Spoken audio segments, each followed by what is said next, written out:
Hi friends, welcome to Yashikar. இந்த வருடத்தோட கடைசி நாளில் இருந்துகிட்ருக்கோம்.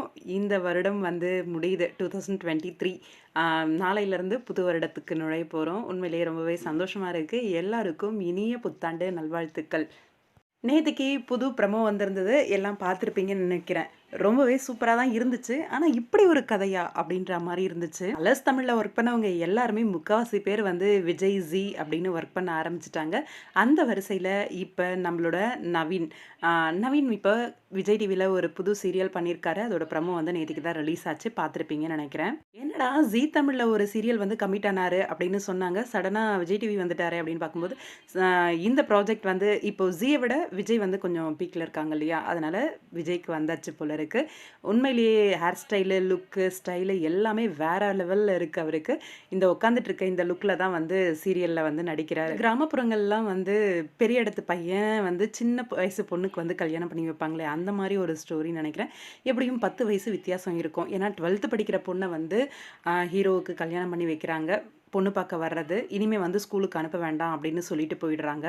படிப்புலயும், வால்தனத்திலயும் நம்பர் 1ல இருக்கிற ஒரு பொண்ணு. ரொம்பவே வித்தியாசமான ஒரு ப்ரமோ தான். சின்ன மருமகள். அ இந்த சீரியல வந்து டைரக்ட் பண்றது யாருன்னா, நம்ம Manoj sir. Already Mounaragam serial direct பண்ணியிருக்காரு. இப்ப கரண்ட்டா பொன்னி சீரியல் வந்து டைரக்ட் பண்ணிட்டு இருக்காரு. என்னோட அடுத்த ப்ராஜெக்ட் அப்படின்னு சொல்லி ஷேர் பண்ணியிருந்தாரு.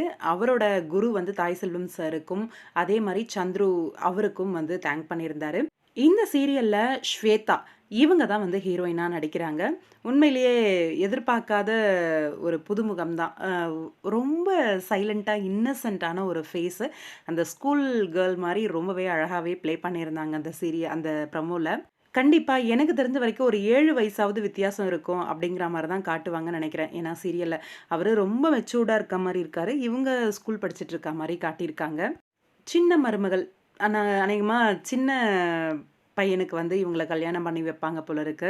இது கட்டாய திருமணம் தான். இந்த கட்டாய திருமணத்தினால வர ப்ராப்ளம்ஸ், அதில வந்து ஒரு பெண் எந்த அளவுக்கு பாதிக்கப்படுறா அப்படிங்கிறத தான் கதையா எடுப்பாங்க அப்படின்னு நினைக்கிறேன்.